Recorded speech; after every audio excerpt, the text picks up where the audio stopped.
اعوذ باللہ من الشیطان الرجیم، بسم اللہ الرحمن الرحیم۔ آج انشاءاللہ نماز مکمل ہو جائے گی۔ رب اجعلنی مقیم الصلاۃ، وہ جو دعا ہے ابراہیم علیہ السلام کی دعا ہے، اور اس سے پہلے ہم دیکھ لیتے ہیں سورہ ابراہیم میں یہ آیت نمبر 31 سے شروع کرتے ہیں۔ اللہ تعالیٰ کہہ رہے ہیں، قل، رسول اللہ صلی اللہ علیہ وسلم سے کہہ رہے ہیں، آپ کہہ دیجئے، لعبادی الذین آمنوا، میرے ان بندوں سے جو ایمان لائے ہیں۔ یہ جو میرے بندے ہیں، جیسے مولانا طارق جمیل صاحب اکثر ایکسپلین کرتے ہیں کہ اس آیت میں یا عبادی الذین اسرفوا، میرے بندو جنہوں نے ساری زندگی گناہ کی، تو یہ جو میرے، وہ اتنا پیارا ایکسپلین کرتے ہیں کہ اس میں جتنی محبت ہے وہ آپ ایکسپلین نہیں کر سکتے کسی کو، یا جس کو عربی سمجھ آئے اس کو بھی، یا اللہ تعالیٰ کتنے پیار سے بات کر رہے ہیں کہ میرے بند، آپ صلی اللہ علیہ وسلم میرے ان بندوں سے کہہ دیجئے جو ایمان لے آئے ہیں، جنہوں نے کلمہ پڑھ لیا ہے، یقیم الصلاۃ، کی نماز قائم کریں، تعلق قائم کریں، صلاۃ کا مطلب ہے کنیکشن قائم کرنا، وَيُنْفِقُوا مِمَّا رَزَقْنَاهُمْ، اور خرچ کریں اس رزق میں سے جو میں نے انہیں عطا کیے۔ اشفاق احمد صاحب کی ایک لائن بھی بڑی مشہور ہے نا کہ اللہ کے دیے میں سے دیا کرو، تم نے کون سا اپنی جیب سے دینا ہوتا ہے، کہ مطلب جو بھی دیا ہوا ہے ہمارے پاس اللہ تعالیٰ کا ہی دیا ہوا ہے، خرچ کرو۔ کیسے خرچ کرنا ہے؟ سرًا وعلانیةً، چھپا کے یا ظاہر کر کے، من قبل ان یاتی یوم، اس دن سے پہلے، لا بیع فیہ ولا خلال، جس دن نہ تمہارا کوئی دوست ہوگا، نہ تمہاری کوئی مدد ہوگی، نہ اس دن کوئی خرید و فروخت ہو سکے گی، نہ کسی سے کوئی دوستی کام آئے گی۔ اب اس دنیا میں کیوں خرید و فروخت کا ذکر ہے ادھر؟ دنیا میں جب ہم کوئی غلطی کرتے ہیں، یا خاص طور پر پاکستان جیسے ایسے ملکوں میں جہاں جسٹس سسٹم اتنا اچھا نہیں ہے، کہ آپ غلطی کرتے ہیں اور پھر پیسے دے کے اس کو کور کرنے کی کوشش کرتے ہیں، تو اللہ تعالیٰ کہتے ہیں کہ قیامت والے دن اگر لوگ زمین کے وہ برابر بھی سونا لے کر آئیں گے یا خزانے لے کر آئیں گے کہ یہ لے لیں اور ہمیں چھوڑ دیں، تو نہیں، بخشش نہیں ہوگی، وہ انصاف کا نظام ہے۔ تو اس دن سے پہلے نماز قائم کر لو اور خرچ کر لو، بھلے کھلے میں یا بھلے چھپا کے۔ اب یہ آیت کی جو یہاں پہ ڈسکشن ہے وہ شروع ہی نماز سے ہو رہی ہے، اور پھر اینڈ پہ بھی جا کے ابراہیم علیہ السلام کی دعا پہ ہی ہوگی۔ اللہ الذی، اللہ ہی ہے وہ جس نے خلق السماوات والارض، آسمان اور زمین پیدا کیے ہیں، وانزل من السماء ماء، اور آسمان سے پانی برسایا ہے، فاخرج به من الثمرات رزقا لکم، اور پھر اس سے طرح طرح کے پھل اگائے ہیں تمہارے لیے، وسخر لکم الفلک، اور تمہارے لیے اس نے کشتیوں کو مسخر کر دیا ہے۔ جو سمندر میں کشتیاں چل رہی ہیں وہ اللہ کے حکم سے چل رہی ہیں، دا فیکٹ کہ سمندر آپ کو موو کرنے دے رہا ہے وہاں پہ، کہ بس طوفان نہیں آ رہے اور ہر چیز اتھل پتھل نہیں ہو رہی۔ ابھی بھی جب ہم کل زلزلہ آیا تو میں جو اپنی پرانی ویڈیو دیکھ رہی تھی پرسوں والی، اس میں کہہ رہی تھی کہ دا فیکٹ کہ زمین سٹیبل ہے اور چھت سلامت ہے، اللہ تعالیٰ نے رکھی بھی ہے تو سلامت ہے، ورنہ نہیں ہو سکتی۔ تو اللہ، تو ہمارا دھیان صرف تبھی جاتا ہے کہ اچھا زلزلہ اللہ تعالیٰ نے آیا اور بچا لیا، تو جب زلزلہ نہیں ہے ابھی بھی اللہ تعالیٰ ہی بچا رہے ہیں، مینٹین کر رہے ہیں۔ کوئی بھی چیز دنیا کی آپ اس کو بنا کے چھوڑ دیں گے تو وہ نہیں اسٹے کر پائے گی۔ اور پھر اللہ تعالیٰ کیا کہہ رہے ہیں، لِتَجْرِیَ فِی الْبَحْرِ بِأَمْرِهِ، کہ جو کشتیاں ہیں وہ سمندروں میں جو تیرتی ہیں، سمندروں میں سفر کرتی ہیں، اللہ کے حکم سے کرتی ہیں، اللہ تعالیٰ اجازت دے رہے ہیں تو کرتی ہیں۔ وَسَخَّرَ لَكُمُ الْأَنْهَارَ، اور اللہ تعالیٰ نے دریاؤں کو بھی تمہارے لیے مسخر کر دیا ہے۔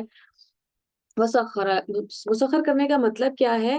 کہ جب آپ کوئی جانور ہے اور اس کو سدھا کے یا ٹرین کر کے آپ اپنے کام لیتے ہیں نا، ان سے سفر کرنا ہے یا ان کے اوپر سامان لادنا ہے یا کچھ بھی کرنا ہے، تو اللہ تعالیٰ نے ان زمین آسمان کو، سورج چاند کو، اور بھی پیچھے کشتیوں کو انسانوں کے لیے اس طرح ٹرین کر دی کہ اب وہ بالکل فرما برداری کی حالت میں وہ بات مان رہے ہیں، تاکہ ہم زندہ رہ سکیں۔ ہمیں زندہ رکھنے کے لیے یہ ساری چیزیں اللہ تعالیٰ نے مسخر کر دی ہیں۔ سورج اور چاند دائبین، جو مسلسل لگاتار چکر لگا رہے ہیں۔ وَسَخَّرَ لَكُمُ اللَّيْلَ وَالنَّهَارَ، اور اللہ نے تمہارے لیے رات اور دن کو مسخر کر دیا۔ یہ بہت کامن چیز ہے، رات دن تو، اور سورج چاند ستارے تو، کیونکہ ہم جب سے آنکھ کھولی ہے ہم یہی دیکھ رہے ہیں، تو ہمارا یہاں دھیان نہیں جاتا، ہمیں لگتا ہے یہ تو ایسے ہی ہے، اور پھر اللہ تعالیٰ ہمیں بار بار یاد دلاتے ہیں، نہیں یہ ایسے نہیں ہے، یہ رکھا ہوا ہے تو ایسے، کہ میں نے بنایا ہے تو ایسے، کوئی مینٹین کر رہا ہے اس لیے ایسے۔ وَآتَاكُم مِّن كُلِّ مَا سَأَلْتُمُوهُ، اور میں نے تمہیں وہ سب عطا کیا ہے جو تم سوال کرتے ہو۔ اب سوال، ہم تو بہت ہی، تو ہمیں تو چاکلیٹس کے پیکس چاہیے اور بڑے بڑے گھر چاہیے اور گاڑیاں چاہیے، جو چیز ضرورت ہے ہر انسان کو، ہر انسان کا دل روز اللہ تعالیٰ سے پمپ کرنے کے لیے خون اجازت مانگ رہے ہیں، دماغ کے جو سارے سیلز ہیں وہ اللہ تعالیٰ سے مانگ رہے ہیں روزانہ، اور اللہ تعالیٰ ہر انسان کو جواب دے رہے ہیں، جو ضروریات ہیں ہر انسان کی وہ اللہ تعالیٰ نے پوری کر دی ہیں۔ وَإِن تَعُدُّوا، اور اگر تم گننے کی کوشش کرو، نعمت اللہ، اللہ کی ایک نعمت کو، لا تحصوها، تم نہیں گن پاؤ گے۔ ایک نعمت کا مطلب کیا ہے کہ ہم تو پھر ایک لائن بناتے ہیں نا، اللہ تعالیٰ نے مجھے آنکھ سننے کی صلاحیت دی ہے، دیکھنے کی صلاحیت دی ہے، بولنے کی صلاحیت دی ہے، اللہ تعالیٰ کہتے ہیں نہیں، اگر تم صرف سننے پہ ہی آؤ، اس سننے نے تمہارا اب جب سے پیدا ہوئے اب تک کتنا بھلا کیا ہے، اگر نہیں سن سکتے تو زندگی کتنی مشکل ہوتی، کیا کیا چیزیں اس کی وجہ سے تم تک پہنچی ہیں۔ قرآن پاک آپ سن سکتے ہیں، آپ صحیح بات سن سکتے ہیں، کسی کو اچھی بات کر سکتے ہیں بولنے کی وجہ سے، تو ایک نعمت کا بھی تم شکر نہیں ادا کر سکتے۔ ان الانسان لظلوم کفار، بے شک انسان بہت ظلم کرنے والا، بہت زیادہ ناشکر ہے۔ اب کبھی کبھی اللہ تعالیٰ یہ تانا نہیں مار رہے ہوتے انسان کو، انسان کو بتا رہے ہوتے ہیں کہ اب یہاں سے بچ جاؤ، کہ اب یہ ریالٹی ہے، اب دیکھ لو، اپنی ری وائر کر لو اپنے آپ کو اور شکر گزاری کی طرف آ جاؤ۔ شکر گزاری مشکل ہے، ناشکرا انسان انکانشیسلی ہوتا ہے، شکر گزاری کرنے کے لیے دماغ مائنڈ فل ہونا ضروری ہے۔ تو اللہ کرے کہ ہم یہ جو اللہ تعالیٰ کہہ رہے ہیں نا، ظلم کیوں ہے انسان کے، جہاں پہ حق بنتا ہے کہ محبت کا حق اللہ تعالیٰ کا ہے تو ہم نے محبتیں دنیا والوں کو دے دی ہیں، یا فرما برداری کا حق اللہ کا ہے تو فرما برداری دنیا والوں کی ہے، شکر گزاری اللہ تعالیٰ کی کرنی تھی تو وہ کہیں اور۔ ظلم کہتے ہیں جب ایک چیز کہیں بلونگ کرتی ہو اور آپ نے اس کو اٹھا کے کہیں اور رکھ دی، اس کو کہتے ہیں ظلم کرنا۔ تو انسان بڑا ظالم ہے، بڑا ناشکرا ہے، کفار، وہی لفظ کل میں کہتی نا کہ کفر کا مطلب صرف غیر مسلم نہیں، ناشکری نافرمانی کو کفر کہتے ہیں۔ اب آگے ہم ابراہیم علیہ السلام پہ، وَإِذْ قَالَ ابراہیم، اور ابراہیم علیہ السلام نے جب کہا، رب اجعل هَذَا الْبَلَدَ آمِنًا، میرے رب اس یہ جو علاقہ ہے، یہ جو شہر ہے، اس کو امن کا شہر بنا دے۔ اب ہم دیکھتے ہیں جتنی بھی قرآن پاک کی دعائیں ہیں، ربنا لا تزغ قلوبنا، ربنا ظلمنا انفسنا، تو وہ رب سے کیوں شروع ہو رہی ہیں؟ دعا کرنے سے پہلے ہی انسان کو بہت کلیئر پتا ہوتا ہے کہ یا اللہ آپ رب ہیں، آپ مالک ہیں، میں بندہ ہوں۔ آپ سن لیں گے تو آپ کی مہربانی ہے، آپ قبول کر لیں گے تو آپ کا بڑا شکر ہے، نہیں سنو گے تو میں کسی پوزیشن میں نہیں ہوں گا کہ میں آپ کو جا کے سوال کر سکوں۔ ابھی ہمارا تو ایٹیٹیوڈ بڑا ڈفرنٹ ہو گیا نا، کہ اللہ تعالیٰ نے 2 بار ہماری دعا کا جواب ویسے نہیں آیا جیسے ہم چاہتے تھے، تو ہم کہتے ہیں کہ نہیں، اللہ تعالیٰ تو بات ہی نہیں مانتے۔ اتھارٹی کلیئر ہونا ضروری ہے کہ ہاں کس پوزیشن پہ کھڑا ہو کے بات کرنا۔ وجنبنی وبنی ان نعبد الاصنام، اور میری اولاد کو بت پرستی سے بچائیں۔ اب سو آئرونک کہ ابراہیم علیہ السلام مکہ میں کھڑے ہو کے یہ دعا کر رہے ہیں، اور جب رسول اللہ صلی اللہ علیہ وسلم تک صدیوں بعد بات آئی ہے تو اسی خانہ کعبہ کے گرد 360 بت کھڑے تھے۔ اب وہ کیا کہہ رہے ہیں ابراہیم علیہ السلام، کیونکہ انہوں نے بت پرستی دیکھی ہوئی تھی، ان کے جو آزر تھے، ابا تھے یا چچا تھے، وہ ایک ڈبیٹ ہے، وہ بت ہی بناتے تھے نا، اور ان کی ساری ڈبیٹ ہی ان کے ساتھ ہوئی تھی۔ تو اسی لیے وہ اب آگے کیا کہہ رہے ہیں، ربی میرے رب، انہن اضللن کثیرا من الناس، ان بتوں نے لوگوں میں بہت سارے لوگوں کو گمراہ کیا ہے۔ فمن تبعنی فانہ منی، بس جو کوئی میری پیروی کرے گا وہ میرے ساتھ ہے۔ ومن عصانی، اور جو نافرمانی کرے، فانک غفور رحیم، بے شک آپ بخشنے والے اور رحم کرنے والے۔ کہ گناہ گاروں کو اللہ تعالیٰ کی طرف ڈال دیا، اور پھر ساتھ ہی یاد کیا کرایا اللہ تعالیٰ کہ آپ تو بخشنے والے ہیں، آپ دیکھ لیجیے گا ان کو۔ ربنا، ہمارے رب، انی اسکنت من ذریتی بواد غیر ذی زرع عند بیتک المحرم، یا اللہ میں اپنے گھر والوں کو، میں نے اپنی ایک بے آب و گیاہ وادی میں اپنی اولاد کے ایک حصے کو آپ کے محترم گھر کے پاس لا بسایا ہے۔ تو صحرا میں ابراہیم علیہ السلام کے جو بیٹے تھے نا، اسماعیل علیہ السلام اور یعقوب علیہ السلام، وہ ان کو بہت بوڑھی عمر میں ملے، ابھی آگے ذکر بھی ہوگا اس کا کہ بہت بوڑھی عمر۔ اسماعیل علیہ السلام کی پیدائش ہوئی تھی شاید 86 ایئرس کے تھے حضرت ابراہیم، اور یعقوب علیہ السلام کی پیدائش ہوئی تھی جب وہ 110 یا 120 سال کے۔ تو وہ ساری زندگی انہوں نے اکیلے گزاری، اور دعائیں کر کر کے پھر انہوں نے مانگی ہیں اولاد، اور پھر اب ان کو چھوڑ کے جانا پڑ رہا ہے۔ اب چھوڑ کے کیوں جانا پڑ رہا ہے، یہ ریزن، ربنا، ہمارے رب، کیوں میں ان کو چھوڑ کے جا رہا ہوں، لیقیم الصلاۃ، تاکہ وہ نماز قائم کرے، کیونکہ اب اللہ تعالیٰ کا گھر بلٹ ہوگا اور پھر لوگ یہاں پہ نماز پڑھیں گے، یا اس کے رخ کی طرف منہ کر کے نماز پڑھیں گے، کہ توحید کا جو مرکز ہوگا وہ خانہ کعبہ ہوگا۔ فجعل افئدۃ من الناس تہوی الیہم، یہ میں نے اس لیے کیا ہے کہ لوگ یہاں نماز قائم کریں، لہٰذا تو لوگوں کے دلوں کو ان کا مشتاق بنا۔ وارزقہم من الثمرات، اور انہیں طرح طرح کے رزق عطا فرما، پھل عطا فرما، لعلہم یشکرون، ہو سکتا ہے یہ شکر ادا کر لیں، شاید یہ شکر ادا کر لیں۔ ربنا انک تعلم ما نخفی وما نعلن، اے ہمارے رب، آپ کو سب پتہ ہے، بے شک آپ کو پتہ ہے جو بھی ہم چھپاتے ہیں، جو بھی ہم ظاہر کرتے ہیں۔ اب اللہ تعالیٰ آگے اسٹیٹمنٹ دے رہے ہیں، وما یخفی علی اللہ من شیء فی الارض ولا فی السماء، واقعی اللہ سے کچھ چھپا ہوا نہیں ہے، نہ زمین میں نہ آسمان میں۔ الحمد للہ الذی، اب ابراہیم علیہ السلام کی بات ہی کنٹینیو ہو رہی ہے، تمام تعریفیں اور تمام شکر اس اللہ کے لیے ہیں۔ وہب لی علی الکبر اسماعیل و اسحاق، جس نے مجھے بڑھاپے میں اسماعیل اور اسحاق عطا کی۔ ابھی ہم دیکھتے ہیں کہ اب اولاد نہ ہونا بہت بڑا دکھ ہے کسی بھی انسان کے لیے۔ جب اسماعیل علیہ السلام، ابراہیم علیہ السلام کی بیوی کو آگے خبر ملی تھی نا اسحاق علیہ السلام کی، تو وہ چلاتی ہوئی باہر آ گئی تھی کہ اب اب آپ لائے ہیں یہ خبر تو کیونکہ انہوں نے ساری زندگی اس پینٹ اپ غم کے ساتھ گزارا ہوا تھا، اس وہ جو تکلیف ہے یا وہ جو وہی باتیں کہ لوگوں کی باتیں ہیں، یا ویسے جو انسان کے اندر ہر انسان کے اندر خواہش تو اللہ تعالیٰ نے ڈھلی ہوئی ہے نا. تو ایسا نہیں ہے کہ میں اور آپ یا دنیا کے جو باقی لوگ ہیں، ہمارے ارد گرد کے لوگ ہیں، وہ اس غم میں اکیلے ہیں. پیغمبروں نے بھی یہ امتحان دیے ہوئے ہیں پہلے. ان ربی لسمیع الدعاء، بے شک میرے رب آپ دعائیں سننے والے ہیں. آپ وہ کیا کہہ رہے ہیں کہ آپ نے مجھے اسماعیل اور اسحاق عطا کیے ہیں میری دعاؤں کے نتیجے میں آپ سے دعا کرتا رہا اور آپ نے میری دعا سن لی. رب اجعلنی، اے ہمارے رب مجھے بنا دیجئے مقیم الصلاۃ، نماز کا پابند، ومن ذریتی، اور میری اولاد کو بھی. ربنا وتقبل دعا، ہمارے رب ہماری دعا قبول کر لیں. ربنا اغفر لی، اے ہمارے رب بخش دیں مجھے، ولی والدیہ، اور میرے والدین کو، وللمؤمنین، اور مومنوں کو، یوم یقوم الحساب، وہ دن جس دن حساب کتاب ہو جائے. تو ابھی صرف ابھی میرا دھیان اس فریز پہ گیا کہ ابراہیم علیہ السلام نے جو اپنی پوری فیملی کو چھوڑا ہے، اپنی بیوی کو، اپنے بچے کو وہاں ڈیزرٹ میں، تو دکھ درد تکلیف ہم نہیں نکال سکتے اس ایکویشن سے. ہم جب بھی سوچتے ہیں تو ہمیں لگتا ہے کہ ٹھیک ہے انہوں نے ایسا کیا اور پھر یہ ہو گیا اور پھر یہ ہو گیا اور پھر یہ ہو گیا. وہ ٹائم ان کے لیے کتنا مشکل تھا. جب وہ اپنے بیٹے کو قربان کرنے جا رہے تھے تو شیطان ان کو آ کے تنگ کر رہا تھا، تو اس کو کنکریاں مار رہے تھے، یعنی کہ اس کو ان کو فرق پڑ رہا تھا نا، اس کی باتوں ان کی بات شیطان کی باتوں سے فرق پڑ رہا تھا ان کو. تو یہ کیا خوبصورت دعا ہے، اور کیا کتنی ہر ایک بات کے پیچھے، نماز کے پیچھے، روزے کے پیچھے، حج اور زکوٰۃ کے پیچھے، جیسے حج کے سارے ارکان ابراہیم علیہ السلام سے ریلیٹڈ ہیں. قربانی جو ہم کرتے ہیں انہوں نے قربانی کی تھی. صفا مروہ پہ جو لوگ جاتے ہیں، وہ حضرت حاجرہ نے جو وہاں پہ صفا مروہ میں کوشش کری تھی پانی ڈھونڈنے کی.